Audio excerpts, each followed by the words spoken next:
You're listening to a 4x4 Radio Network podcast. This episode of the Centresteer podcast is brought to you by LT Wright Knives. LT Wright Knives are handcrafted in Ohio with the finest locally sourced materials. They build everything from everyday carry to bushcraft and even overland specific. Everything that LTWK builds comes with a lifetime guarantee and is designed from the ground up to be a solid working knife. Find out more online at centresteer.com/LTWK.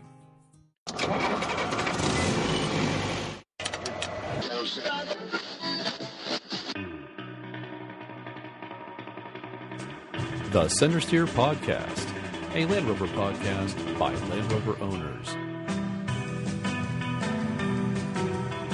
Welcome to the Centresteer Podcast. This is show number 35 for February 2016. This is the only Land Rover podcast that we're aware of. We're part of the 4x4 Radio Network, and I invite you to check out the other 4x4 related shows at 4x4radionetwork.com. Also, visit our website, centresteer.com, that's C-E-N-T-R-E, in the British spelling, to listen to previous shows and for show notes, which have links to stories discussed in today's show.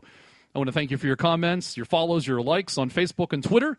I'm your host, John Kostic, and joining me from Western Pennsylvania in a wonderfully, excessively warm day here in Western Pennsylvania. It's 60-some degrees Fahrenheit.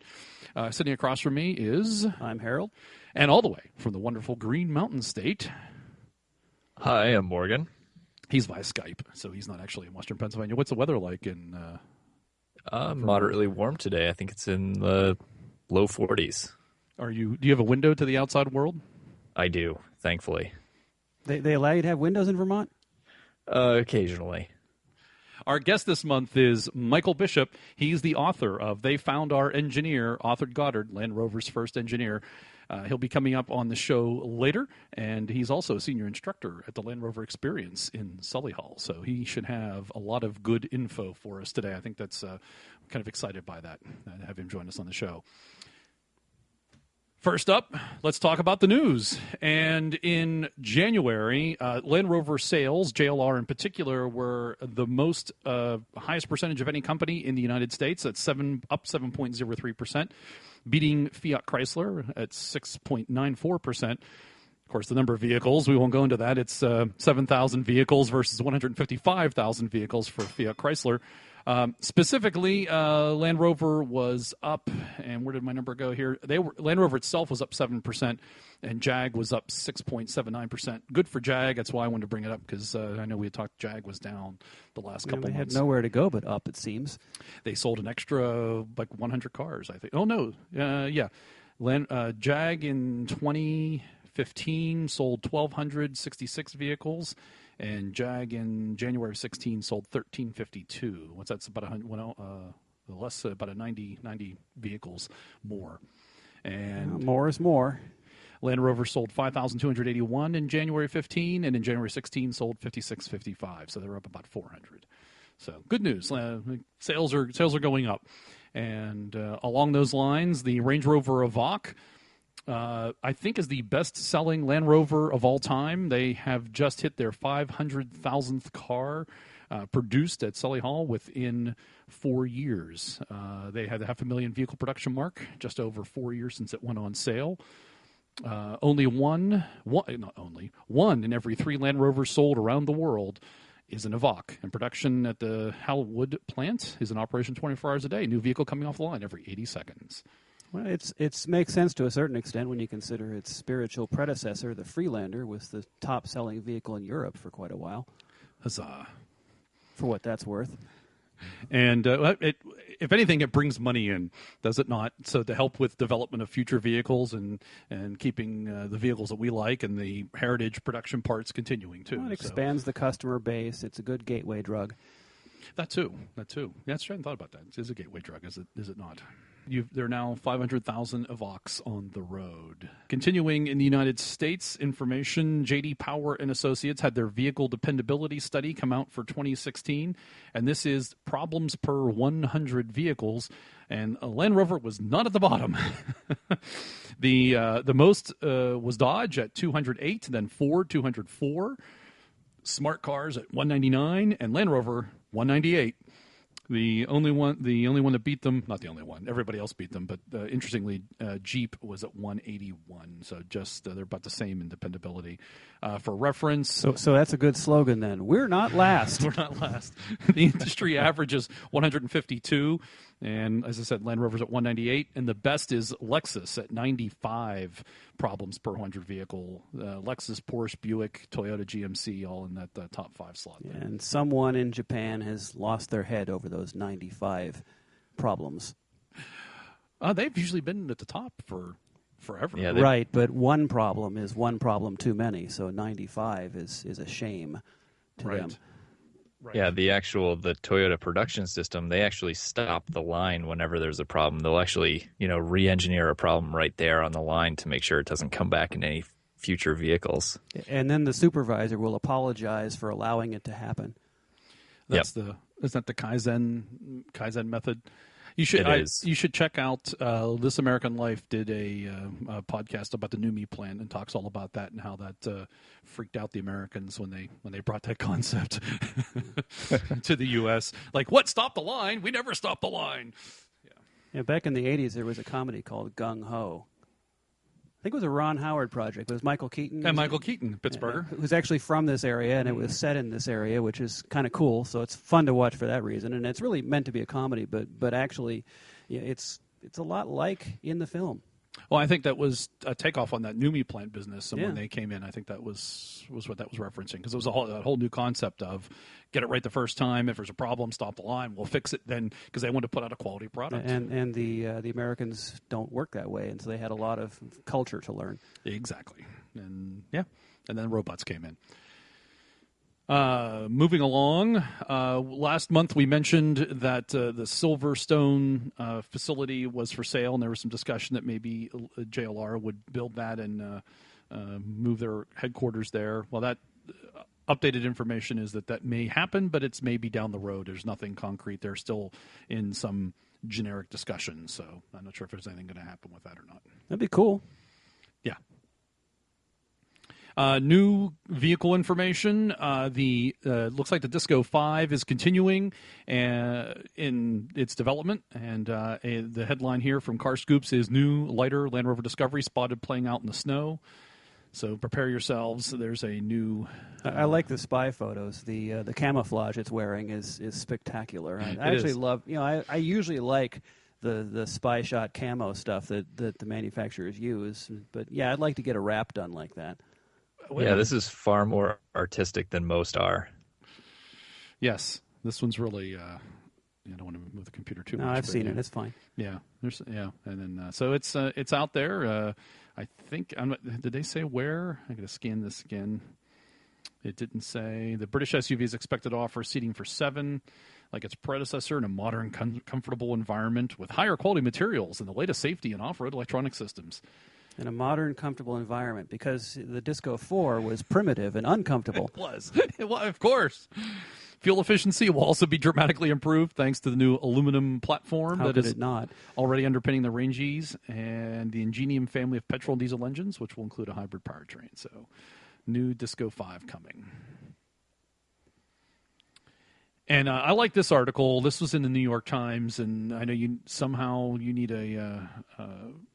I was able to see the video, even though I think you need to subscribe to them. But I was able to see the video, so you may or may not be able to get to it. But I do have a link to it'll be in the show notes. Restoring diesel's good name with a new Range Rover. So the New York Times here in the U.S. did a review of the new Range with the diesel, the TD6 3-liter turbo diesel, and they loved it. Of course, you're going to pay $104,000 for it.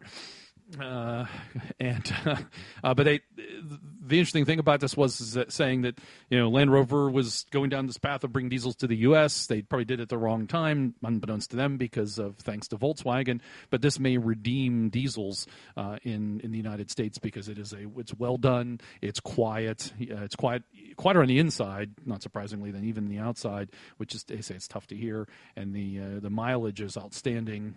Fuel economy is officially rated by the government at 22 miles per gallon in the city, 29 on the highway, and they averaged 28 in mixed driving, heavy on urban slogging. So that's That's a great number. Well, yeah, and the nice thing about the EPA ratings on a diesel is it's hard not to beat the EPA number. So you look at the sticker on the window, and your chances are you're going to do at least as well as that number. Especially for diesels. Yeah, not for with diesel, not with gasoline, gasoline, and absolutely not with a hybrid. Yeah, right. So check out that article if you want to see what they have to say. There's a nice video to watch, and you can see the nice things they have to say about it and the premium quality, and you get to see the needles moving on the dash, which is all electronic display. And it's cool that they actually still have needles. No, they don't. They're electronic needles, but at least they look like needles. They still. do. Well, they highlight. You know, the sub ticks on the they light up as you move, so it goes up. It's pretty slick. Yeah. Hey, that's a neat visual display stuff. Did see a note here that the diesel engine is a $1,500 add-on extra. That's not bad, actually. Some companies charge more than that. That's right. Yeah, and they definitely consider it well worth that investment. So that's good to hear them summarize. Absolutely, it is. But it's nice to have them admit it. Yeah, absolutely. So moving into some historical news, there is a silent video, original pre-production Land Rover testing at Anglesey. It's about 2 minutes and 12 seconds. I'll have a link again in the show notes. It's on YouTube. There's no audio at all. It just shows the Series 1s bouncing around the sand dunes. I have no other context for you but that. Probably just up the hill from where it was originally sketched. Oh, yeah. That's true. Because Red Wharf Bay is in Anglesey. Is in Anglesey. That's in Wales, right? Yes. Very cool. Very cool. And I believe some of this footage has been shown before mixed in with Land Rover's, ads for heritage ads and End of the Defender and stuff like that. It all looked new to me. I don't recall seeing some of this, but it's very possible. Maybe I just didn't notice it, but it looked all new to me. Yeah, it's very short clips that I've seen mixed in, but yeah. You remember Graham Aldous did those couple videos, and he was our very first guest on the show. I thought I would have seen this stuff in his material, but I did not, and because it looks new to me, anyways. But it's unclear when it's from, and only 69 views so far. Maybe we'll bump up their views. We need to fix that. Yeah, we can do it. We can do it. If we spend an evening clicking and clicking and clicking and clicking. That's right. So I have a quiz for you, gentlemen. Rust Bucket Land Rover on sale for staggering £200,000. Do you know why? Well, you already told us why. I know, but so it's kind of a spoiler. I know, but come on. Does anybody? Do you happen to know why? You didn't. I know Harold wasn't sure, but I think. I had actually seen this earlier and forgotten, but it was the first diesel Series 1 that they produced. That's correct. It is so the first Land Rover with a diesel engine. Yes. Yes. All Land Rovers were all petrol until 1957, and they started building diesel models. The quote here is, I understand that there was 5 prototypes built in 1956, and this vehicle was the first ever production of the diesel 88-inch. It looks like it was, they kept it themselves for a while and sold it to someone in 1974. It looks like it went through a fire, doesn't it? Yeah, it's in really rough shape. It says it was used until 1982. I think rough, you're being charitable. But it's still fixable. It is. How many other things from 1957 that you find in that kind of condition is worth saving? And let's face it, if this had actually gone through a fire, there would be no Burma Bright panels left on it. All the Burma Bright looks actually pretty straight. Yeah, you're right. Good point. It wouldn't have been much of a fire if it had been through a fire. Yeah. So moving on in additional historical Land Rover news, this I didn't know, and I saw this article. It is from September of 2014, but someone had forwarded on to me, and I thought it was still interesting to bring up because we have not talked about it before. So you've heard of the Santana, which were those knockdown kits that were built in Spain up until, as I've learned here, till like 1983 when they severed their relationship with Land Rover, or Land Rover severed the relationship with Santana. And that's not clear to me. But apparently Santana then sold some of that material, the production line, sold it to Iran, to a company there called, and I apologize if I say this wrong, Moratab or Moratab. And they produce the Pazan, the P-A-Z-H-A-N, and so that is an Iranian-built Land Rover, effectively from the guts of Santana. That's pretty cool. Yeah, it's very interesting. What I always thought was interesting about Santana wasn't just that they were doing the knockdown kits, but they were doing some re-engineering, and they're responsible for some. They kind of went their own way mechanically a little bit, and they're responsible for some of the cool bits that we take for granted now in a series, like the parabolic spring, for instance, came out of Santana. Well, that makes a lot of sense because the article mentions that when they did sever the relationship was when Land Rover went to coil-sprung Defender, the 110 and the 90, and they continued to make the leaf sprung. So that makes a lot of sense. And then they became in cahoots with the Iveco, and it got rebranded as the Iveco Massif. Oh, okay. So if you hear that name, that's the heritage. And there are or were available a lot of the Santana upgrades. They had much better, brake booster systems and stuff like that you could just drop into Series Land Rovers. Oh yeah, that's right. In fact, they advertised their vehicles as not the soft Land Rovers. Didn't they do the power brakes before Land Rover did?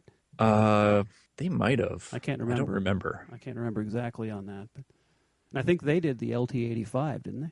I think so. So the last time we had recorded the podcast, it was a few days after Defender production had completely shut down, and a couple articles had come out. But since then, there were a number of articles that came out, and we'll have links to those in the show notes. But a couple that I found interesting was that the Isle of Man had a tribute, and they brought out as many Land Rovers and Defenders as that they could find, and actually spelled out Defender that you could see from the air. Land Rover itself on their website, and again, it'll be linked to the show notes. You can get a Defender tour. There's a video, and there's also pictures that you can step through and go through the production line. And I little feather my cap. This reminds me exactly like the tour that I got to take when I was at I took the visit to Sully Hall a year and a half ago. Yeah, equally look but don't touch. Yes. Nice to have been their guinea pig, though. Yeah, that was pretty. I have to say that was pretty cool. Expedition Portal has a nice article called The Last Land Rover Defender, and they talk about what happened on that day and some history, things you probably already know, but the one thing I did learn from this was that the project name for the new Defender replacement is called Project 663. They're three short on that. Either that or they've extended the wheelbase a lot. That's pretty good. That'd be fun to park. They've extended the wheelbase a lot. Then Autoblog has a nice article. They kind of did a roundup of new Defender information, and it's entitled Land Rover Ponders Where to Build New Defender. Some things we already know, but a couple little interesting things. There's the production had ended. There's still discussion as to whether it should be built in Slovakia or should we continue heritage and continue to build in the UK. Things we already know this, but just to remind everybody, Jerry McGovern says that, quote, now knows what the new Defender will look like, but the person who said that said they didn't offer any other further details about it. Reading between the lines in this article, it wasn't clear to me, but it almost seemed like they might push out the debut a year or two. It was originally supposed to come out for the 70th anniversary in 2018, but it almost seems like that might get pushed out. I don't know. Well, if they wait an extra year, keep us waiting that much longer, by the time it does get here, we'll be so desperate for anything that we'll put up with it being stupid. So interesting to think about. They kind of summarize a lot of things we had talked about, that the volume they want to increase from the 220,000 annually to 100,000 or more. They have to. And they're going to try to make it more civilized, move it up market. So there you go. And, it's no small task to set up a whole production line. No. For a new vehicle that they're still designing, Yeah, but you get just put a bunch of robots in place, and there's not many. It's no longer going to be. What are humans going to do with this new one? They're not going to be. They're not going to touch it. Probably the first time they touch it's going to be the steering wheel when they open it, or the door when they open it up to drive it off the line. Still, even most of those robots are designed specifically for their one task in the production line. Even though they may be somewhat generic, they're all programmed to do the exact same thing every time, and nail it. So you had one job, Mr. Robot. Well, and that robot needs custom hands, if you will. The tooling that actually deals with the part is very, very custom to the job. So then there's cost involved in setting all that up. yeah, and when you're still trying to pick the location you're going to do that.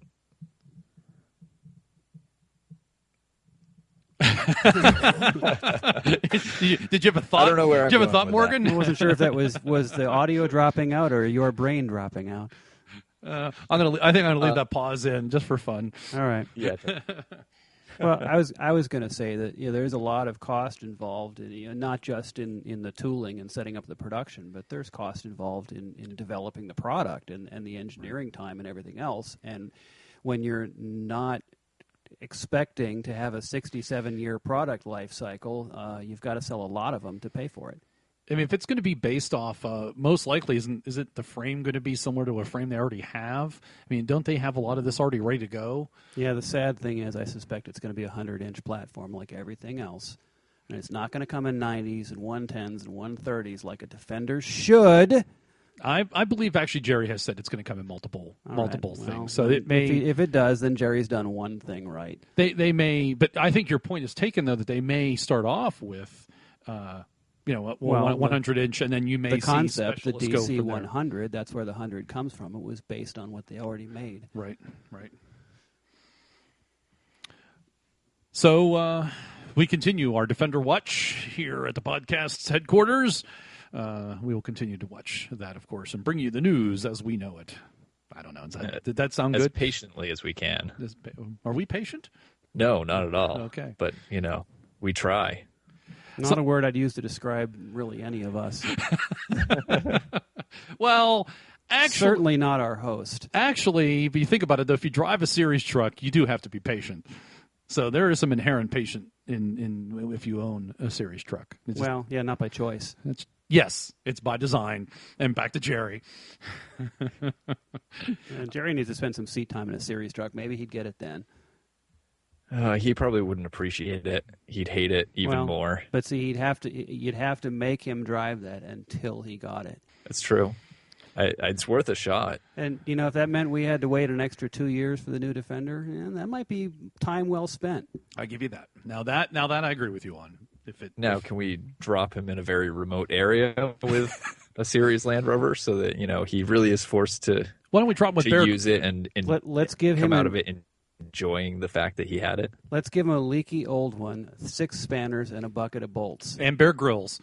Okay, that's fine. The 2 of them. He needs help. And then, clearly he needs help, but that's another topic entirely. So to hold you over while we wait for the new Defender, go check out Comedians in Cars Getting Coffee. That's Jerry Seinfeld's online show. And he actually is a Defender fan. He has a D90, and it makes an appearance in the Jimmy Fallon episode. That's season 5, episode 8, if you want to check it out. He actually says some nice things, and he has a blue, it's like a powderish blue D90 towing a boat. So go check that out. It's doing something important. That's the news for the 35th edition of the Centresteer podcast. We'll be back after the M word. One of the most difficult things about meeting new people is knowing that I will have to answer the most annoyingly ambiguous question ever created. What do you do? The smartass in me just wants to look them square in the face and say, I process food and water. I convert oxygen to carbon dioxide. And I respond to dumb questions from people like you. But I don't think they'd get it, so I'd be wasting my time. They probably meant to ask me what I do to earn a living. But that's not really the answer they're looking for either. Usually they just want me to reduce my professional life down to a one-word label, like salesman, lawyer, or accountant. I refuse to do that. I hate labels. Labels may help to define something, but they can also be very confining. Just like potato chips, I cannot limit myself to just one. I'm a homeowner, a consumer, a citizen, and a taxpayer. I'm also a landlord, as I own the building where my shop is located, and that comes with many responsibilities. I'm a business owner, a consultant, a curator, a historian, and a project manager. The list goes on. According to my corporate mission statement, I'm dedicated to preserving the rich heritage of British motoring, but when I try to describe what that means, people cut me off with the most ignorant response. So you're a mechanic then? Perhaps it's because people don't really care. Or maybe they just can't imagine a world where people don't define each other with one-word labels. Using the M word is insulting to a professional technician. It's much like referring to an award-winning chef like Gordon Ramsay as a fry cook. Professional technicians have a solid foundation in math and science and a firm grasp of how and why things work the way they do. We work hard to learn our craft, and we continue learning in order to keep up with advances in technology.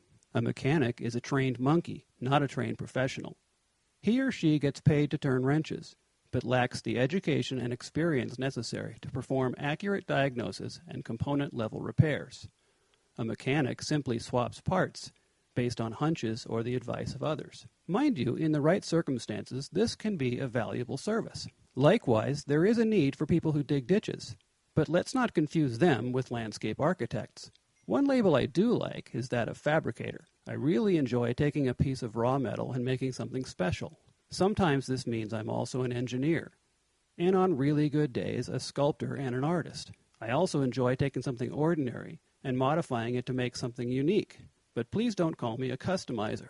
That word has been ruined by legions of self-proclaimed experts who think that all it takes to make something really custom is a fancy paint job and a bunch of bolt-on accessories ordered out of a catalog. Serious fabricators call these people cake decorators.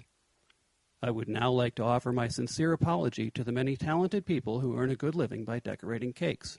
Since custom fabrication often allows me to give new life to things that others would dismiss as scrap, or even junk, I'm also a preservationist and an environmentalist, since reducing any and all forms of waste is good for the planet. Speaking of environmentalism, there's a common belief that old cars and trucks are bad for the environment. This could not be farther from the truth. Professionals in the green building industry often say that there is no greener material than the one that's already installed. The same can be said about vehicles. Maybe it's different for commercial vehicles that travel hundreds of thousands of miles every year, but for most people, the greenest vehicle they will ever own is the one that's already in their driveway. What people need to understand is that environmental impact is so much more than just tailpipe emissions. It takes a tremendous amount of resources and energy to manufacture a new vehicle, especially when you consider that raw materials from one part of the planet are often shipped several times to be refined, manufactured, assembled, and finally shipped to the consumer. A properly maintained older vehicle can be driven for years or even decades before it will have the same environmental impact as just buying a new one. Now, if you're one of those people who likes to buy a new car every couple of years, go right ahead. Don't let me stop you. Just don't try to tell me it's better for the environment. Newer isn't necessarily better. It's just newer. On the other hand, if you like old cars and trucks, by all means you should keep them. Make sure they're properly maintained. And if they break, fix them. And most importantly, you should enjoy driving them as much as you want without feeling guilty. You're actually doing your part for the environment. Recently, I came up with a new label to describe some of the skills I use in my job. I am an automotive oncologist. Like cancer, rust and corrosion are malignant growths which attack the health and shorten the lifespan of any vehicle. As with humans and their genetic tendencies, certain vehicles are more prone to rust than others, but all can benefit from preventive medicine and a healthy lifestyle. Just like cancer, rust isn't terminal if detected early enough, and treatment methods include surgical excision, chemotherapy, and reconstructive surgery. After 35 years of repairing rust damage, I've decided this specialty needs to be recognized. I'm sure if I keep thinking about it, I could come up with many more labels to describe what I do. But as I said before, I really don't like labels. Instead, I've figured out a better way to answer the annoying question. From now on, when they ask, I will just smile and say, I make the world a better place, one ride at a time.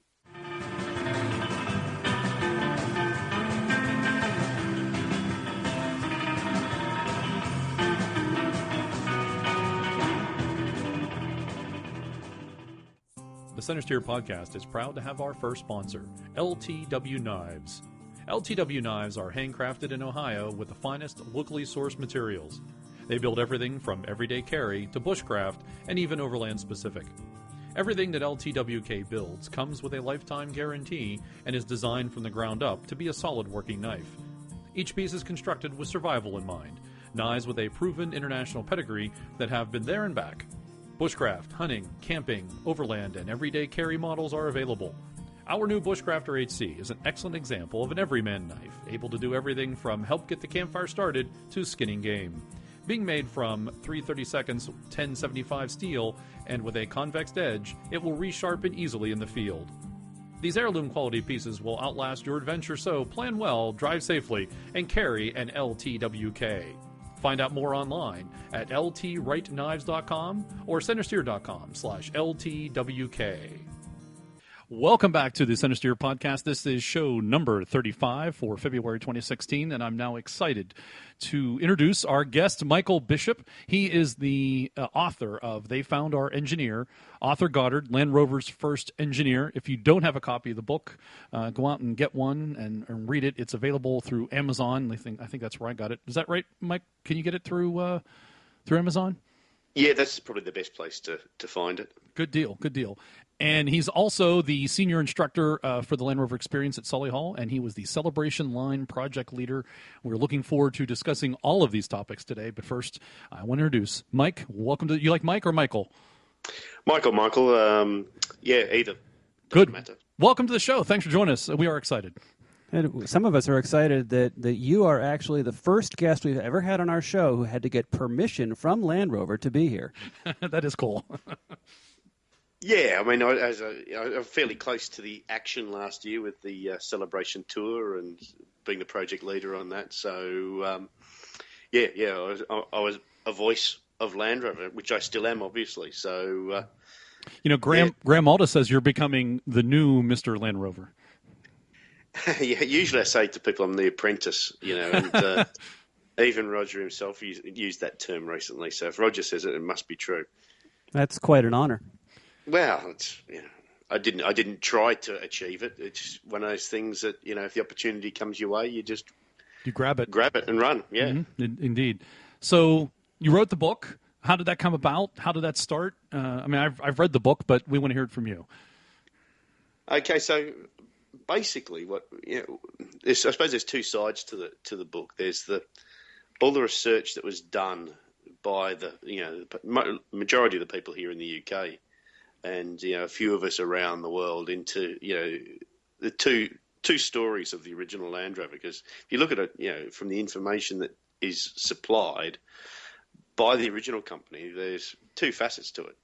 The first one is the stopgap story, which is, basically it's the PR story of the day, explaining to the customers why it's come about, how it's going to fit in with the old original luxury Rover cars and all of that. And then there's the other story of course, all these beautiful old engineering photographs. And the two stories clash, they do, because if you had a stopgap vehicle, why on earth would you go and develop it? And that fascinated a lot of us, for years as to why on earth would you, try and achieve that? And, how on earth did they go about doing that? And so we researched for years and years and years. And part of that research involved finding all the development vehicles in the records. And of course, you pull out all these development records, and chassis numbers of vehicles, and you find that most of them went to Arthur Goddard. And that's how, that name came to be known by a few of us who thought, who is he? What did he do? Because you never really heard his name mentioned. And I suppose after, doing that for such a long time, it's one of those things that's sort of in your back of your mind. Suddenly somebody mentions it. You're like, wait, say that again. And that's basically how it all happened. Arthur appeared as a throwaway conversation on Skype, funnily enough, when I was very early days at living over here, and a friend from Australia rang me, and Alex, and he said that he's opposite his father's business. There was this old man who had an off-road trailer manufacturing business, and he'd worked at Land Rover back in the day, and his name was Arthur Goddard. And it was one of those things, I can remember it as clear as yesterday. I had to sort of do a double take because I wasn't really concentrating on the phone call at the point.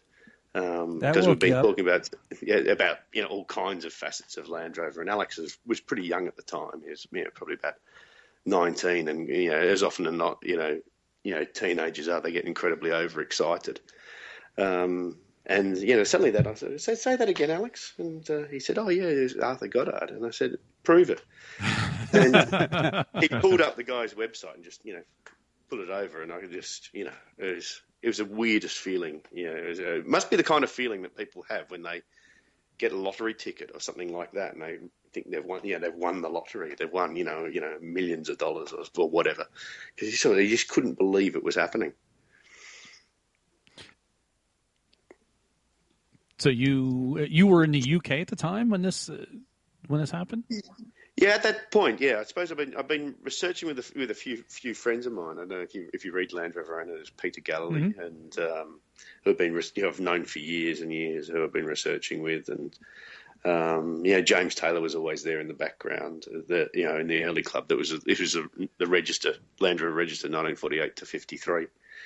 And Ken Wheelwright and all these guys who are quite well, really, really known. Phil Bashall, really, really well known restorers.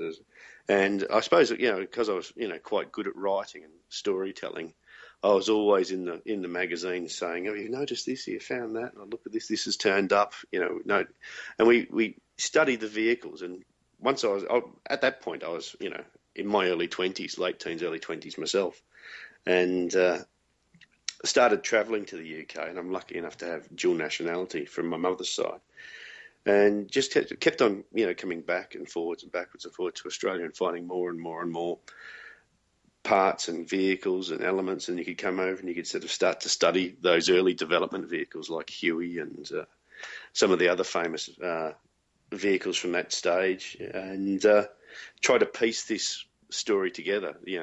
Why on earth would you say you had a stopgap vehicle when you put all this development money into it? And that was effectively the question. And Arthur was able to answer that question fairly clearly and fairly directly when we got hold of him. Is that, yes, there was an element where it was pulled together really, really quickly. But, they've got to, when you're in the automotive business, and you'll see this right across, the whole industry, getting the message right for the customers is absolutely critical. And it's just simply because there's just so much money involved. And once the original Land Rover, it cost £95,000 in 1947 to put it into production, which is sort of the equivalent of £300 to £400 million in today's money. And it cost, that was an enormous amount of money. And you can't, they don't generally take massive risks on things like that. So you've got to get your message right. So that was a stopgap. That was what was that? That was the part of the Centresteer version, right? Yeah, I mean, what we found out. I mean, the research basically it's moved on even since I wrote they found our engineer. We found out we discovered so much more about that stage, and we put a lot of that into the celebration tour. Into an area you call the Engineers Pod, which you can see all this online. If you go to, I'll give you a website a little bit later on for Is that virtual tour. Defender the tour? Virtual tour. Yeah, I think we found that already. We have a link to that in our show notes. Oh, brilliant! Yeah, so if you go in there's an Engineers Pod, and the Engineers Pod's a deep dive area to go into all this. If anybody asked the question, because you were standing there beside the cutaway vehicle, and showing how effectively how they came up with the ideas, and what in today's world they call the packaging of the vehicle, which is essentially where the customer sits and how they operate it. And Maurice Wilkes was very, very into this kind of thing. He was as a leading engineer and a person who was so into developing ideas. With his different facets he had, because he had his jet cars and he had Land Rovers and he had all kinds of interesting engineering ideas. And so that's basically what happened. Is they had their idea. The idea came about from moving the company to Solihull. Solihull was double the size of the original Helen Street Rover factory in Coventry, which had been unfortunately bombed flat during the Second World War. And so you've got a factory double the size, you've got the opportunity to produce double the vehicles. And that's when you sort of think, okay, how are we going to actually do this? And they originally called the idea the alternative product. It wasn't called the stopgap. It was called the alternative. That was getting from 10,000 units to 20,000 units. And that's ultimately what the Land Rover achieved from a business point of view. But going back to explaining all that to customers of the time, in post-war Britain and throughout the world, especially in markets where they'd never seen Rover cars before, because before the Second World War, Rover had never made a left-hand drive vehicle. They'd only exported to the British Empire. So getting all that out was, critical, and getting it all to match in with the politics of post-war Britain with the export drive and all that was a complicated story. And if you sort of think of the way it was described as a stopgap and then apply all those little facets in, you sort of think, okay, I can understand why they stopped calling it alternative product and started calling it a stopgap. The Wilkes brothers sketched on the beach. That's a true story? That's definitely a true story. And I've got that. I've got a copy of an unpublished book by a chap called Bernard Light, who was the company historian back in the 1950s, and he has a section where he's describing that story. Obviously, he's had one of the Wilkes brothers, either Spencer or Morris, just tell him what happened on that day, and they said they because obviously Morris's holiday home was on Anglesey, and Spencer's holiday home is on the island of Islay, just up the coast, up in Scotland, and he had quite a big yacht, and he sailed his yacht down to Anglesey, and they had a meeting about this alternative product, what it was going to be, and both of them had sort of gone off in different areas. Morris in the actual engineering, what could they produce, and Spencer in the business side of things, who were they going to sell it to? Who was going to be the customers? Where are they going to get the money from? Were they going to get? Could they get any tax incentives and all that kind of thing that CEOs work with on government levels? So there's a lot more to it once you really sort of dig into this story. And I suppose writing the book was trying to sort of give that insight that Arthur had as being, sort of the man underneath the Wilkes brothers, sort of pulling the program together of the vehicle going into production and being developed. What was he receiving from his boss? What was he being told? What direction was he going in? And that's the fascinating thing about that story. And it's not wanting to take anything away from this. One thing that is great in the Land Rover storyline is all the myths and the bits and pieces that go with that. And I don't think I've realised from the celebration tour, you can't really. The myths are so strong, and obviously that stopgap story, it is a little bit of a myth, in one sense, but it's just a PR story. But as that keeps on going along, and people sit and talk around campfires or talk in their garage while they're restoring their car or Land Rover or whatever they're doing, that snowball effect will just keep turning and turning and turning. So once again, it's a really, really clever game it is that they came up with, and those Wilkes brothers they were exceptionally good at that kind of thing. So the Wilkes brothers came up with the stopgap idea. I mean, the idea of the idea. Yeah, I think looking at it closely, they controlled the whole company, the two of them. I mean, it was a very small company compared to what it is today. I mean, you think of 10,000 cars, and today it's Jaguar Land Rover, it's like 500,000 cars. So it was absolutely tiny compared to what it was. So it had nowhere near the number of people working in it. So they could very easily sort of control it and say, why don't we do this and why don't we try that, and really sort of drive the business themselves from that point of view. And I think, changing the stopgaps, changing it from alternative product, which sounds really, really boring, and, yes. to stopgap, which sounds interesting, is very, very clever idea. Well, Land Rover continues, I will say. They do certainly have a good marketing streak, and it sounds like it starts at the very beginning, because that sounds like a good marketing ploy. So the Wilkes brothers, they sketched in the sand, and was that effectively just handed off to Mr. Goddard then? Is that what happened? No, they what they did then is they started to piece together, and Morris at his level started to piece together, how the basic elements of the engineering were going to work. And they started with the main shaft of the gearbox, of actually grafting a Jeep transfer box onto the back of a Rover car gearbox to be able to start testing it and see if it was going to work and see if their ideas would come together. That's what he started doing. But it was very, very early days. He would have done that in the tool room. We've seen the drawing of that. And Spencer went off on his business side, which was really, really, really complicated at the time, because there was a Minister of Supply, Mr. Wilmot in the UK, who was he wasn't a great friend of the motor industry, and he basically came up with a policy that was basically one model or your business is going to be shut down, which obviously put the fear of God through the whole motor industry, and they grouped together all the car industry, and went and started campaigning the government that this isn't going to work. It's going to put us out of business. It's going to it's not good for jobs. So ultimately ended up with them actually being a change in minister. Wilmot didn't see out 1947.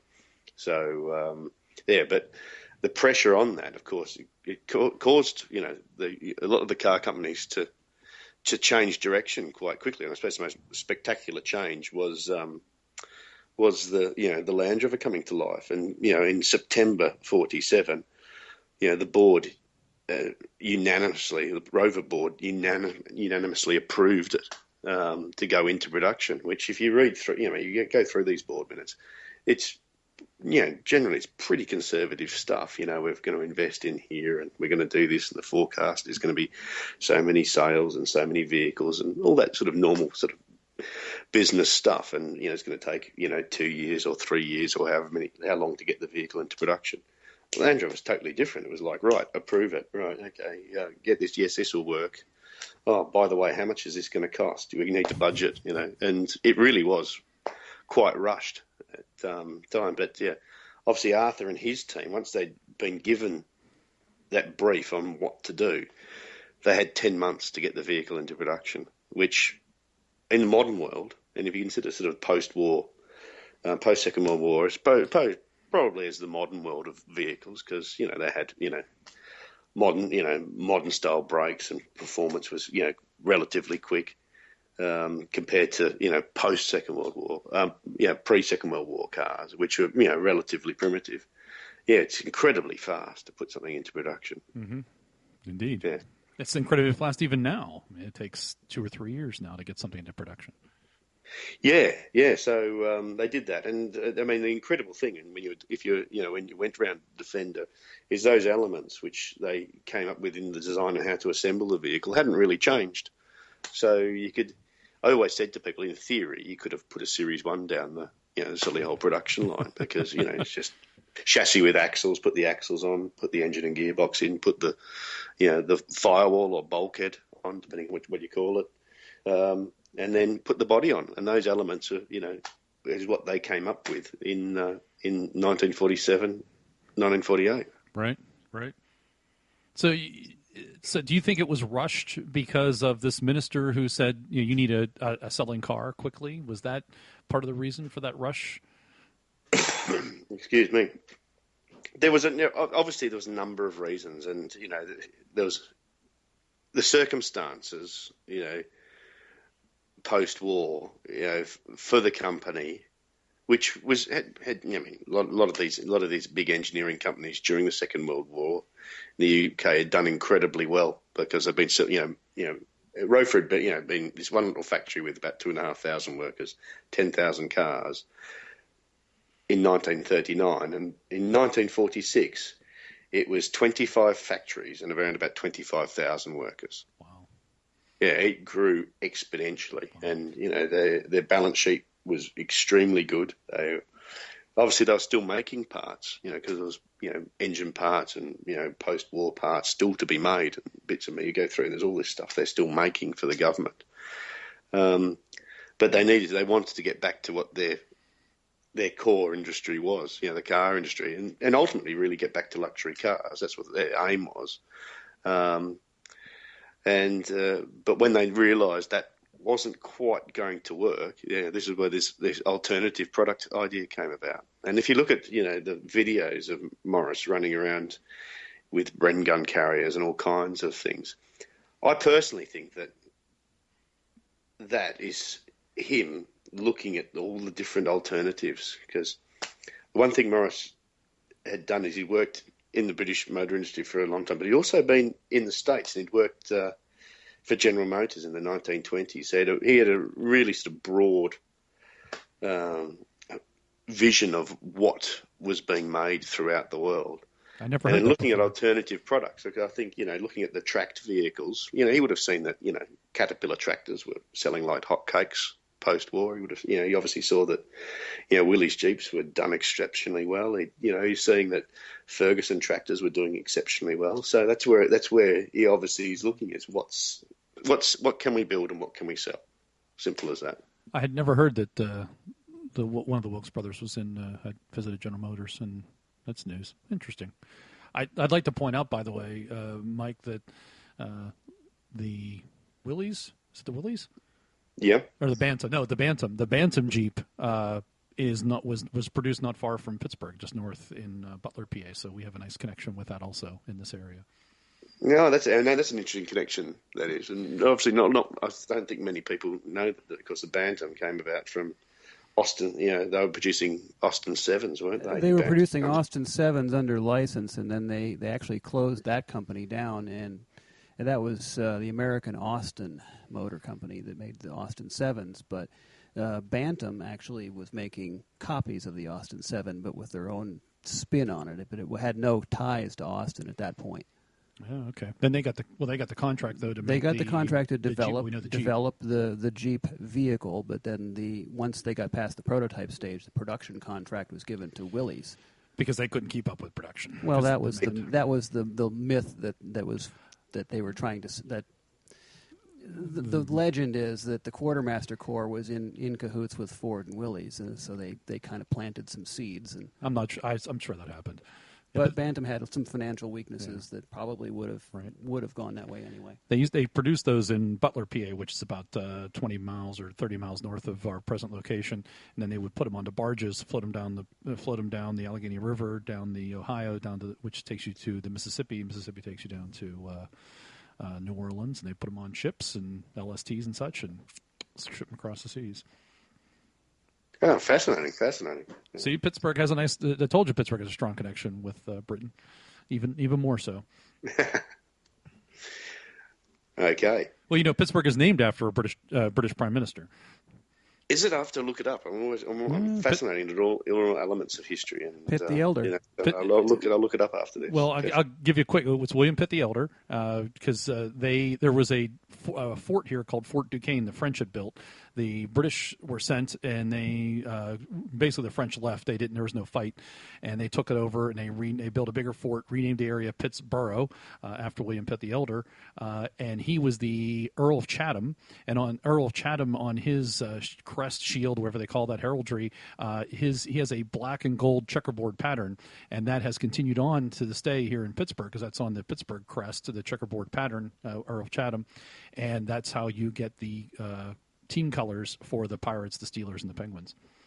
Now, it's good, all those little stories and the little connections and, the attention to detail people put into these things. It always makes fascinating reading. Yeah. Oh, absolutely. Yeah. All right, so back to the matter at hand. So you're ready. You're in Australia, splitting your time in the UK, and you hear about Mr. Goddard. And how did you actually get in touch with him, and what did you learn from him?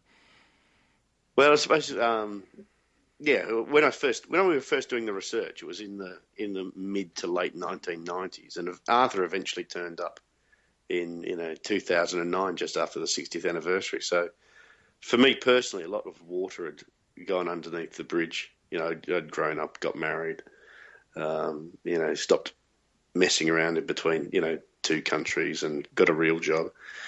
And so it's a hobby now, right? So you've moved into hobby status. Yeah. I suppose my landering has always been a serious hobby because, I'd done some things, semi-professionally. A friend here, he bought a lot of cars and, bought a lot of old series ones in Australia and, shipped parts over to the UK and done all kinds of, different bits and pieces. But I was working in a completely different industry. I was working in, at the time, in property maintenance industry. There was an opportunity. An Australian company had tried to see if they could, get a hold of the UK market.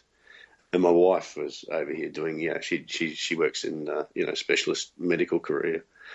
So we're both over here, and it was this connection with Alex that was really, really the clue to it. And, what had happened again is Alex had turned up, and he was, I suppose he was, very like what I was when I was a late teenager. I was trying, to get a collection of interesting vehicles, despite, all everything's up against you when you're that age. You probably haven't got your own home. You haven't got terribly much money. All these things are against you. Mm-hmm. But he was doing really, really well at it. And his dad has quite an interesting collection of old vehicles. And Alex had got himself a Land Rover. He's been mad on them for, a long time. And his father, Russell, had the Land Rover and this car of his. It's a 1913 Edwardian era Vauxhall, which is sort of like it's like a Rolls Royce of the time. An incredibly big, large, interesting looking car.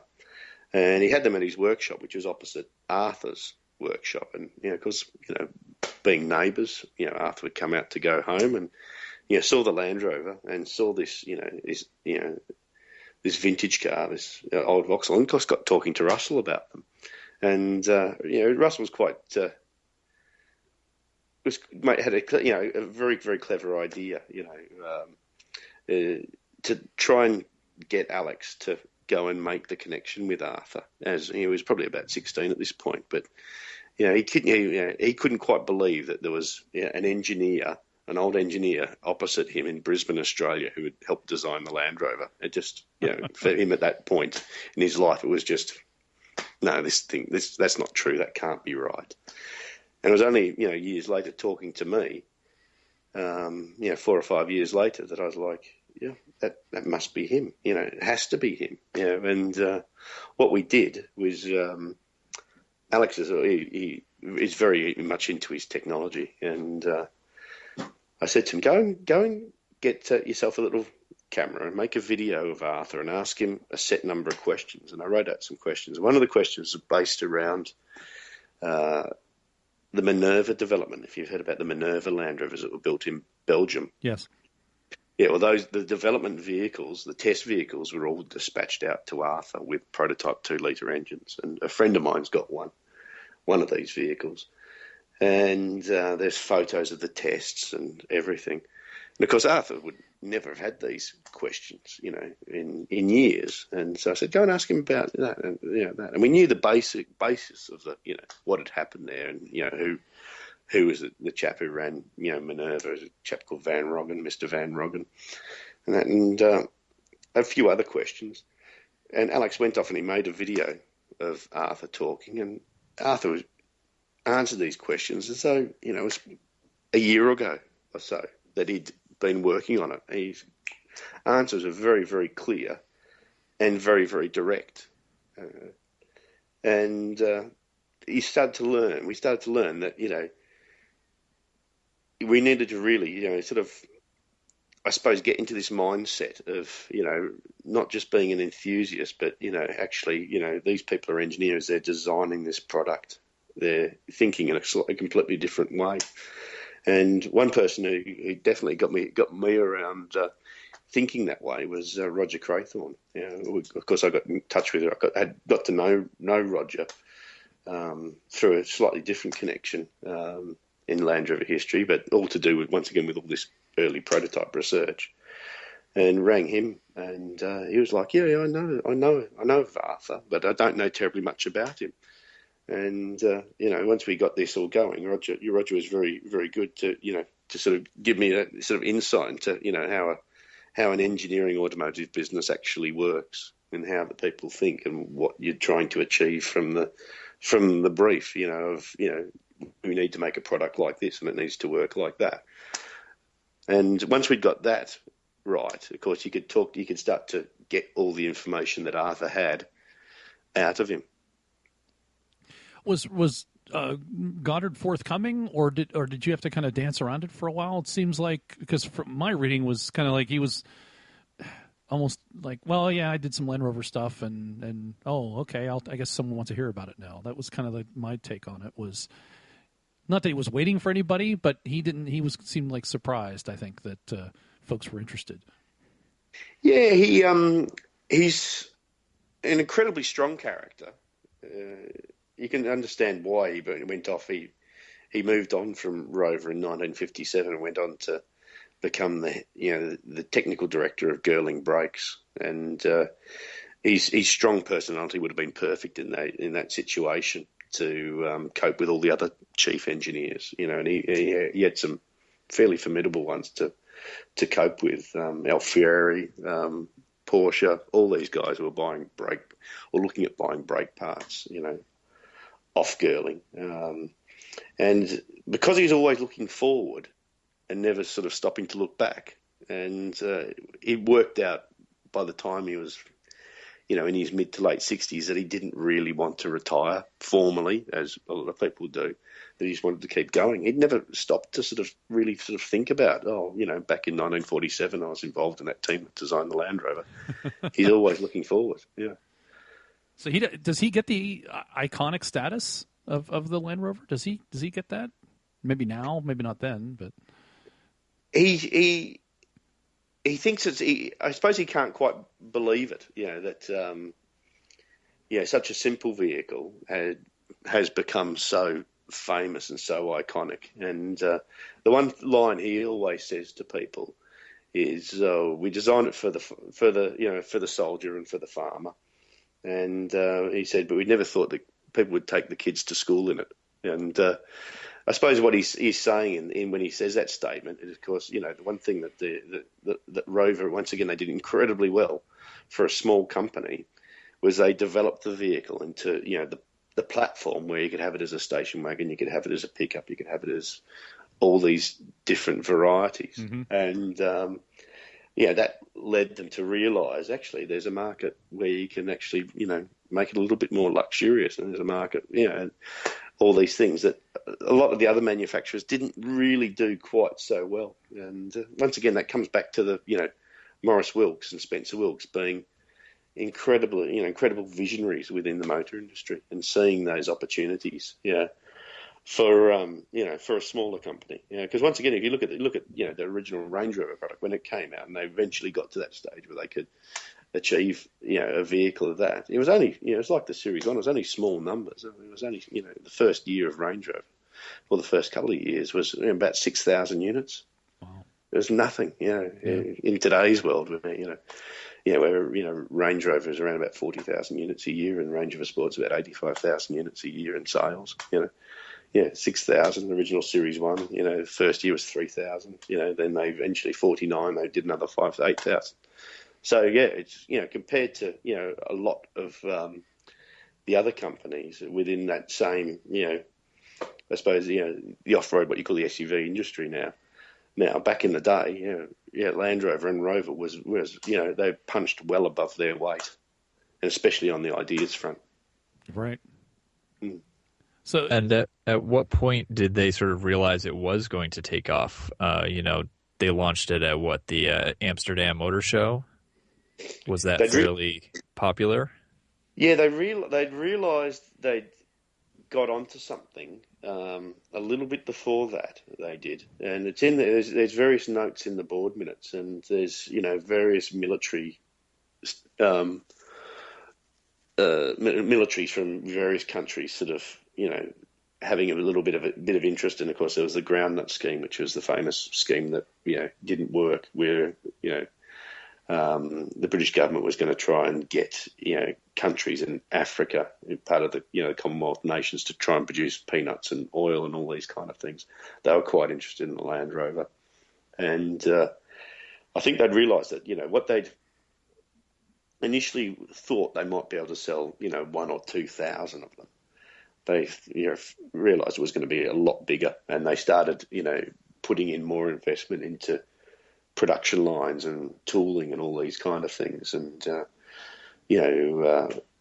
trying to get a lot more scale out of what they designed. There was an interesting one thing that Arthur did say. We were very, very early on in our discussions with him. It was like, this business side of it, which never really was sort of discussed before or looked into. And it's because it's all, it was all done so quickly. If you go through all the board minutes sort of formally, all the Land Rover stuff is, sort of scattered in between, and you have to go and read the whole lot. You can't just go in there and, whereas, you could, before it was like that, you could just go and you could read what was going on in the company. There was, a little chunk for Rover cars and a little chunk of it for, human, industrial relations, and a little chunk for, manufacturing engineering. The Land Rover, those initial months in late 1947, it goes all over the place. People saying, "Oh, wait a tick, we need a budget for this," or "Wait a tick, we need that," or Spencer Wilkes saying, "Oh, I've heard informally that the government will buy 1,000 vehicles." And Arthur had come to us with that, and he said, well, all the funding came about from the government saying unofficially they'd have 1,000 vehicles. And eventually we found it in the board minutes. So he was right. So, which once again throws up a really, really interesting little point.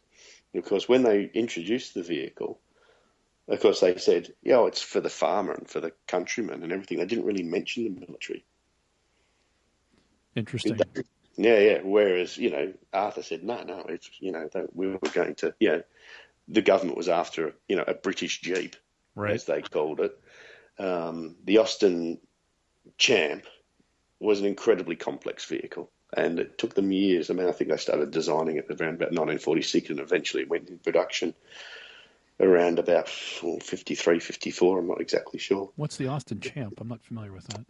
It's a vehicle. It's a another quarter-ton four-wheel drive vehicle, and it has a 2.8 litre Rolls-Royce engine in it, and the design of it, the four-wheel drive system, is unconventional compared to the two-speed transfer box system that most other manufacturers use. And what they did was they had you could have it. You could go around about 70 miles an hour, 78, probably a little bit faster, 80 miles an hour, forwards and reverse. So the system, I'm not exactly quite sure. I can't quite remember. I'm not sure I want to go in reverse at 80 miles an hour. You really shouldn't allow the customer that kind of freedom. No, and you've seen it. If you go on YouTube, there's some people on Fraser Island, Australia, driving one of these things down the beach, fast. Wow. It's flying down the beach. And you look at it and you go, that's crazy. But they were trying to design something, at the point which, was going to do a lot more than what the good old, World War II Jeep could do. That's what they were trying to do. But it was, complex and difficult to do. And once they came up with the vehicle at the end, it was really, really expensive, because the Rolls-Royce engine cost around about, the same as much as a Land Rover would cost. And then it was really, really difficult to operate because it had this huge complexity to it. And if you look at the original Land Rover, the one thing that Maurice Wilkes put into the design was simplicity in the four-wheel drive system. If you look at a series vehicle, it's basically designed to be a one-step system. And if you want to go into four-wheel drive, you just push down the yellow lever. That's it. That's all you do. If you want to go into low range, you just pull on the red one step each way. And of course, other manufacturers, you had to do maybe one in high, but you had to generally do two in low. You had to do four-wheel drive and lock the hubs. You have to get out of the vehicle, and then lock hubs and do all this other stuff. Whereas they wanted to do that, and that's one thing that they exploited incredibly well with the demonstration team. Just jump in the Land Rovers, pull on the red lever, and just drive up the hill. Job done. So how much actual, say, input did Mr. Goddard have? Would he have a lot of sway in the early development? Or was he just dealing with the engineering problems that were presented to him? Or did he actually have a lot of say in say, the design and the development and the engineering? I suppose what the one thing he did, I mean, he was obviously very young at the time, and you had setups of the different experts. So you had, Jack Swain, who was the engine expert, and you had Frank Shaw, who was transmissions, and Gordon Bashford, who was chassis. And so they went off and they started designing, from the brief that they got. But because, there wasn't, someone who was sort of pulling it all together, because obviously there was, so much other stuff that, Maurice Wilks was doing as the technical director. He's not, there sort of, keeping his finger on the pulse or, micromanaging his team. He doesn't need to do that. They're professional people. They can look after themselves. Arthur became the man who pulled it all together, made sure that, what, was going on in the engine department was, going to match exactly what Frank was doing in the, the gearbox and transfer box department. And, what was going on with, the bodies and everything, it all came together. That's something they could, he could go to Maurice Wilks and say, yeah, this is working, or actually this doesn't work so well. How do we develop that? Or what should we do with this? Or how should we go down this route? And that was basically Arthur's job. He was a program manager of that. So in that sense, he was sort of Morris's number two then. Yeah. He was the second. Yeah, he was the guy who pulled it all together. Yeah, Morris's number two man, the right hand man. Who for someone like that, your big ideas, man. And there was also there's a lot of other stuff going on as well at the time. You got to remember that they were developing the P2 into the P3 car, which was basically putting the post-war engine in, which they had to make that car a little bit wider. But they were also developing the P4 Rover car, the famous, the iconic, Auntie style Rover, as well at the same time. So, for a small company, the engineering was absolutely flat out, already, and suddenly having, this, other product come in, they had to do it really, really quickly. And so Arthur had been running the test labs. He'd come from the aircraft industry. He'd been testing engines at altitude, doing altitude testing for them. And he came into Rover to initially replace Jack Swain because Jack had a motorcycle accident and broken both his legs, and was given the job of getting that 1.6 litre engine and its sister engine, the 2.1 six-cylinder, into production for the cars initially, and ultimately the 1.6, the four-cylinder version for the Land Rover. And then he looked after the lab, the research lab, and because he wasn't a specialist engineer like Jack or Gordon or anything, once they needed a project leader, a program leader, he was given the job, because Robert Boyle, who was the other, who was the chief engineer, he was too busy with his cars and everything else going on to have another project, so Arthur got the job. So one of the things that I was fascinated with, and you'll know why as soon as I mention it, is the Centresteer prototype. That's where we get the name for the podcast, of course. And interesting to read in the book, among other fascinating things, is that that's the prototype didn't last long. It was kind of like a road, it was like a speed bump, and didn't last long. Can you add a little bit to that color to that story?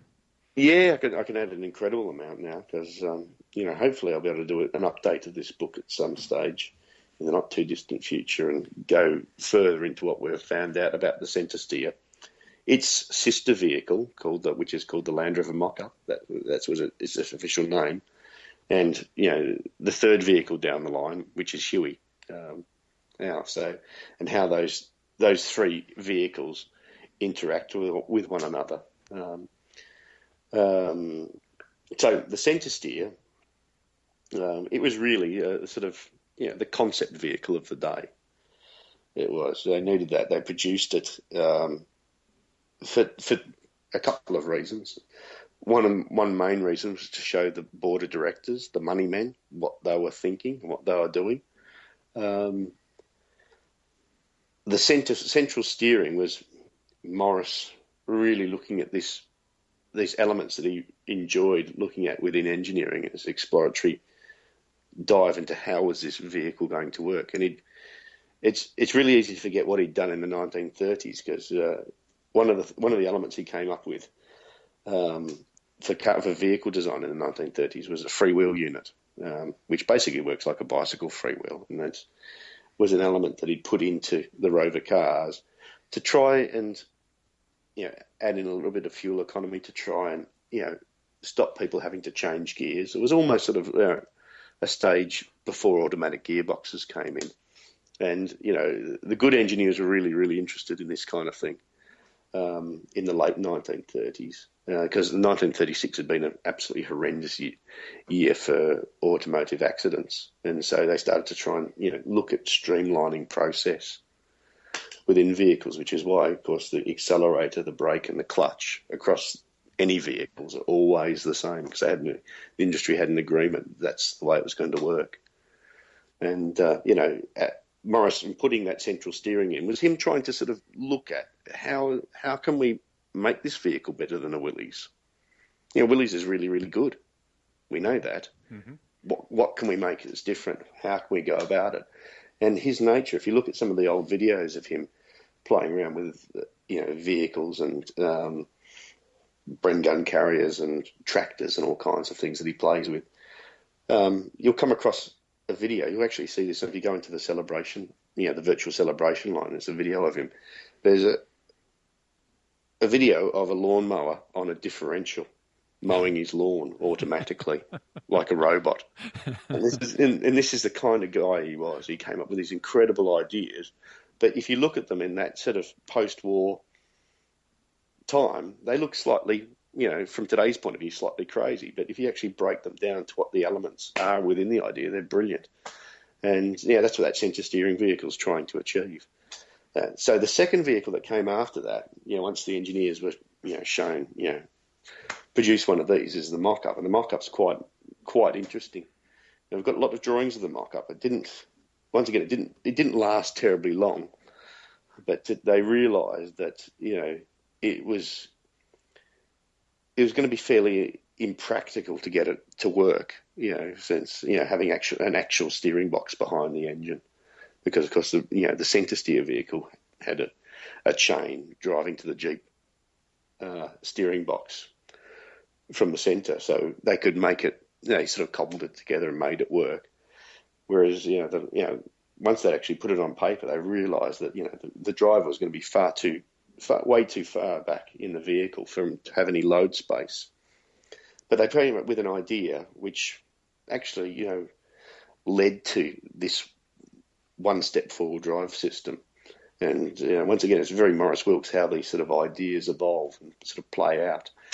And the idea is initially, once again, was to try and make a four-wheel drive system which was going to be better than the Jeep system. And they initially went with a three-step system. And the steps were two-wheel drive, four-wheel drive, the freewheel unit, and high and low range. And what the freewheel unit was going to do was going to allow four-wheel drive on a hard surface. So it behaved like a differential in there. So you could, have an extra option. It's obviously what you can't have, unless you want the tyres and the axles to wind up and scrub. It doesn't really work four-wheel drive on a hard surface terribly well. So they put that in, and from that Centresteer vehicle, the mock-up was actually going to have all its levers based up on the dash panel. And so they had these three levers: high and low range, freewheel lock, and two-wheel drive, four-wheel drive. But you still had obviously the driver straddling, the gearbox and the gear lever in the middle, a bit like a tractor, and it was awkward, very, very awkward. And they realised that it wasn't really going to work as a central steering vehicle. They needed to go right and left hand drive, not just from the packaging of the driver, but also from as I always said, from a safety point of view. You can't if you're going down the road, you can't easily overtake in a centrally based vehicle because you can't see around the next car. Right. And there's all kinds of things that you look at it and you say, actually, this is slightly impractical. So they went with conventional right and left hand drive, and they had that drawn up by late November 1947. So, the original Centresteer was built in September 47. They got a photo of it as a unpainted vehicle, late September. The mock-up vehicle, we've got all the drawings from around about sort of second to third week of October 1947. at this point, the Centresteer is off being photographed. We've got the photographic ledger showing it's being photographed doing this and doing that and doing the next thing, which if you look at the photographs, they're all stills. They're all the marketing shots that went into the sales brochures. And then by December, you've got all the drawings of what ultimately became Huey in place. So it all happened, once again, it all happened really, really quickly. And they realised that, that's not going to work. That's not going to work. Yeah, which is, obviously, if you're doing real engineering, it's exactly what you do. Yeah. Very cool. That was I think one of the more interesting things that I read in the book was certainly about the Centresteer and how it did. It seemed like it was bigger in my mind, maybe because I focused on that name, but it was not really, because it almost seemed like, really quickly was dismissed as not a good idea. Yeah. No, so the idea, which was the really good idea, which came from the central steering, was this, initial good idea was trying to, keep the driver's area free of clutter, which is, putting these levers up on the dashboard. Yeah, it took General Motors until the mid-'80s to have push-button four-wheel drive. Yeah, it's a good idea. Yeah, absolutely. Well, Chrysler was doing push-button shifters in the 60s. That's true. Well, and you had column shifting and three in the tree. So what happened was, so that system got put onto the early pre-production vehicles, Huey and its sister vehicles. They're the three-step system. And it actually got signed off for production. It did. I've got the drawings, so I've dug all those up. And you got to this really interesting stage because those early vehicles, they just had a black knob on them. But obviously once they realised that they're going to have to sell this thing and they're going to have to describe to somebody, the customer, how to operate it, that they realised it was actually a little bit too complex in those days as well. It would have. I mean, the idea is effectively what is terrain response today. If you go and buy yourself a new Land Rover arrangement product, because you've got these, fantastic system that will give you grass, gravel, snow, and mud and ruts and all of that. Whereas that original system was trying to achieve effectively, a four-wheel drive for all surfaces, for all situations, hard surface, soft surface. But explaining it to somebody and getting them to actually operate it manually was going to be something else with three levers. So they decided to go with coloured knobs. And they had 4 coloured knobs because they had one for the power takeoff. And they had red, yellow, blue, and green was the power takeoff. And so you start to try and explain to people, say, okay, you've got high and low range, and you can have that as two-wheel drive, you can have it as four-wheel drive, and you can have it as freewheel. And so you've got a variety of options. Mm-hmm. And you'd either have to have a nice little flow chart showing it on the dashboard, which would be massive, showing it how it worked. And, of course, people can make mistakes. So was it a situation where you would do a combination of knobs, or was it one at a time? Did you... You had to do a combination. So to get it into four-wheel drive hard surface in low ratio, you would have had to pull the yellow lever, because yellow was high and low ratio. Red was the freewheel. You'd have to unlock the freewheel, and then you'd have to put it into low ratio. So you had 3 steps you had to do. Yeah, which is quite complex. Yep, absolutely. For some of us are still confused by the red and yellow knobs in the current system. As he looks at me, yeah. Well, anyway, so mash the yellow pedal. That's all I know. Mash the yellow knob. Yes. In doubt, just hit the yellow one. No, so what happened was they realised it was going to be too complex, especially if you got people who just didn't, they weren't mechanically minded and they weren't going to, get their head around this. You've got your salesman, and the salesman's not an expert in it, and he's sort of trying to, sell it. It wasn't going to be a great way of doing things. So they needed to very, very quickly simplify the system. Mm-hmm. And so what they decided to do is get rid of the levers on the dash, get rid of all 3 of them. Have one lever coming through the floor, leave it as constant 4-wheel drive initially with the freewheel unit, get rid of the 2-wheel drive, 4-wheel drive option. And obviously in reverse, you need to be able to lock the freewheel unit, because once again, it works just like a bicycle. When you're accelerating, you got to get any drive to the front axle. If you're going in reverse, you aren't getting any drive to the front axle. So they put a little ring in the floor to lock the freewheel unit in reverse, in low. And that worked. That was enough to be able to say, for the salespeople to have the vehicle and say, look, this is really easy, sir or madam.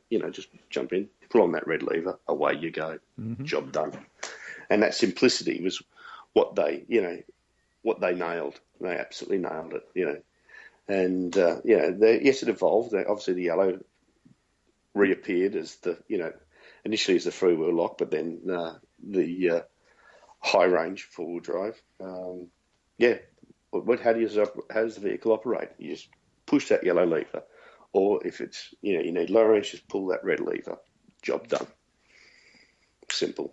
It's amazing how that continues to this day too, because they, as you said, they moved into an electronic version of that with the set and forget, add terrain, your terrain response is the same thing. And now all the other manufacturers are moving to the same thing. Jeep has it and General Motors has it. And it goes back to that. It goes back to that. Auto terrain response in a Range Rover is exactly the same. Mm. In a Range Rover or a Range Rover Sport, you just push low range, bang, job done. Yeah. Hill descent control comes in, it's all sorted for you.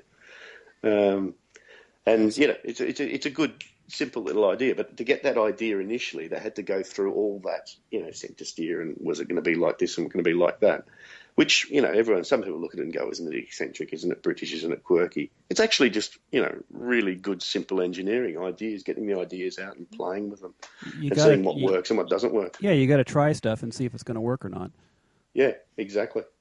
So the other part of your book that I found interesting and fascinating was this conversation, that an afternoon chat with Spen and Arthur, and we're not going to read it here, but it goes on and on, and this is shortly before Spen King passed away. Can you talk a little bit about that and what that experience was like? And you pretty much were a fly on the wall, but it sounds very kind of just fascinating just to hear these two gentlemen talk for. That's tough to tell here. Maybe an hour or so, maybe longer. It was an incredible moment. I wish I'd taken a photograph of them.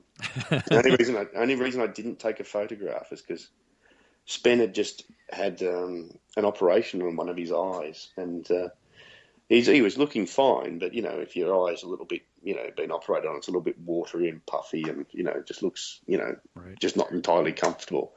That was the only reason I didn't, because he was sort of ever so slightly apprehensive, initially when I spoke to him about having, he wanted to see Arthur, of course. He was totally up for that.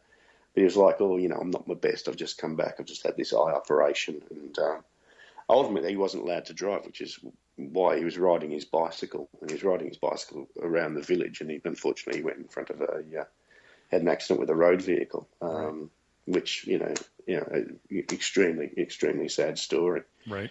But on the positive side, obviously, we got him. I sat down with him and Arthur for an hour or so, talking. And the other incredibly positive thing is that came out of that is that his son, Spen's son, and his daughter, they, because their dad was in quite good health. He was. They hadn't bothered record him talking about his days at work or anything like that, just talking to a friend. And I'd just done this, because it was, I just, put a recorder down and got it. So I gave them a copy of that. It's the only person I've given a copy of that recording to, and they were delighted by that, to be able to sort of, hear him just chatting away to one of his old mates about his, good old days at the factory. It's a wonderful memory for them, I'm sure.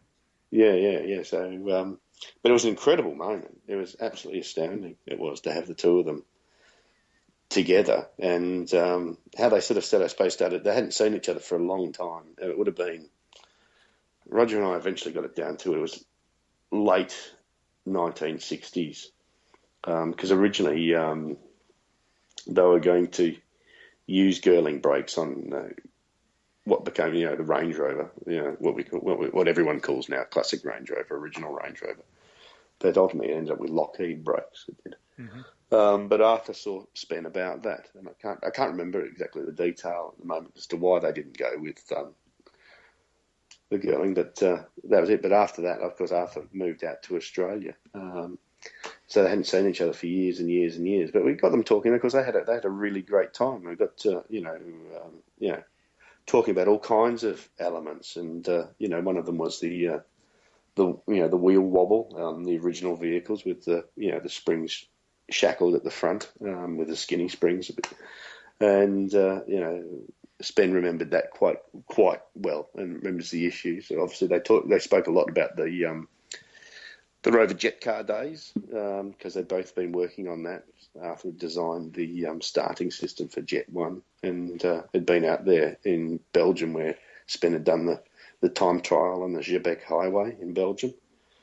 And they spoke about all kinds of different elements, of the company today, what had happened, a little bit about the sort of Range Rover sort of side of things, how that sort of,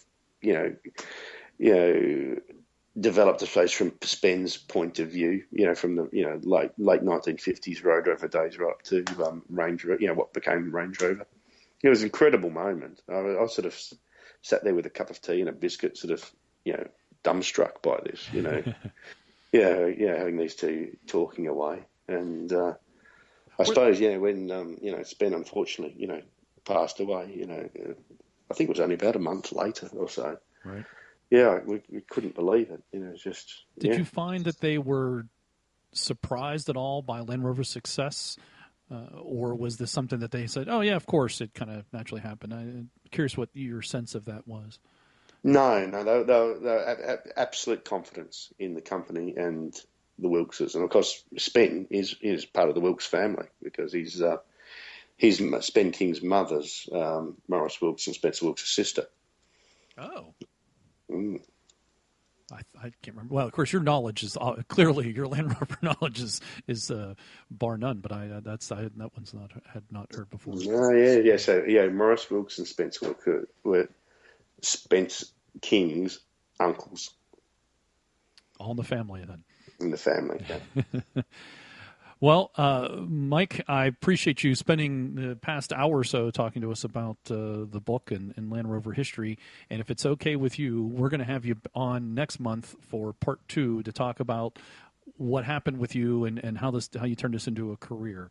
Is that acceptable? Yeah, absolutely. So, anybody have any last-minute questions for Mike about the book or his about the history of Land Rover? Well, I'm still trying to soak in everything he said. I'm sort of dumbstruck over here. I know your knowledge, man, just of dates and months and what exactly happened when is amazing. And you are working on a second book or an update to the book. Is that correct? Yes, I've been working on one for quite a while, but obviously we needed. The story to come to its conclusion when the vehicle defended to stop, and I need to get Arthur's opinion on that. I haven't quite got Arthur's opinion on that. He was out from Australia and the UK in September. We obviously did quite a bit with him. We got him to have a look at the 2 millionth Defender, and we did a few other things which. You'll find out about soon. And was Mr. Goddard at the final production day? Was he there? That wasn't clear to me. No, he wasn't. He was back in Australia. Okay. He was. Unfortunately, he couldn't. It was one of those things. It was like we all really wanted to get him over to do as much as he wanted to, or much as he could. But you've got to remember he's 94 years old. And he lives 10,000 miles away, right. And we should all be so lucky as to be as well as he is, from what I can tell at his age. Yeah. Well, Mike, thanks very much for joining us on the show today. We will have you back next month to continue our conversation. How do people track you down? I know that you have a couple websites, a couple of accounts on Facebook. What's the best way to track your book down and to connect with you? Yeah, the book, just find it on Amazon. Just search "They Found Our Engineer" on Amazon, and you'll find it. I'll have a link in the show notes for that. Yeah, and myself is the best thing to do is to find me is either on Facebook or on Twitter as 260AC. The reason why I call myself 260AC is because I'm part owner of pre-production Land Rover number 16, and it's another incredible story. That's how I got to know Roger. But it ran around in the factory on a trade plate, which was 260AC. So we're teasing that for next month. yeah. There's another incredible story. Absolutely. Well, that's good entry for that'd be a good teaser for next month. We'll talk about 260AC. But yeah, I know on Twitter you're at 260AC. You and I have communicated back and forth. You can also search for that on Facebook 260AC. There's a page dedicated to that. And you can link with him on that. And I think actually there's a Facebook page for the book also. I'll have links to all that in the show notes. So thanks again, Michael, and we'll talk to you next month about your next how you turn this into a career. Effectively, you now work for Land Rover Jaguar itself. Yes, it's Well, I'm looking forward to it. Wonderful. Thanks very much. And that brings a close the show number 35 of the Centresteer podcast. I want to thank our guest, Mike Bishop, for joining us today. That was part 1 of our conversation with Mike. In March, we're going to talk about how he parlayed his enthusiasm for Land Rovers into a job with Land Rover. And that'll be part 2. So that's the show for this month. I hope you enjoyed the show, and I want to thank you for listening. Please visit our website for past shows, show notes, and especially all the things we talked about today and more.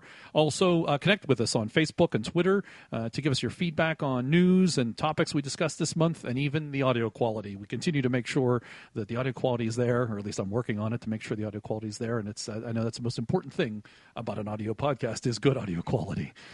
We have listeners from around the world. We'd love to hear from you, even if it's just a picture of your Land Rover or a Land Rover that you lust after. Post that for us on Facebook or tweet it as. Also visit the 4x4 radio network to listen to other shows that are part of the network. You can listen to those shows right on the website and also our show. Until next month, I ask you to share the show with one fellow Land Rover owner. Thanks for listening, and please wave as you pass by.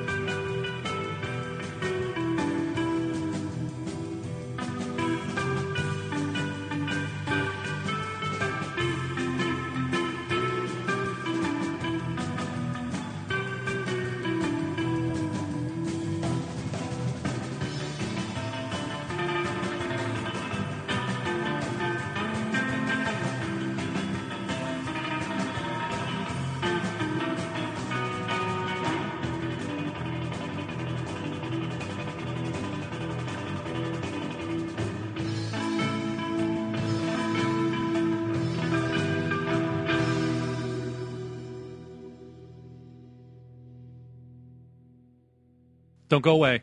I won't.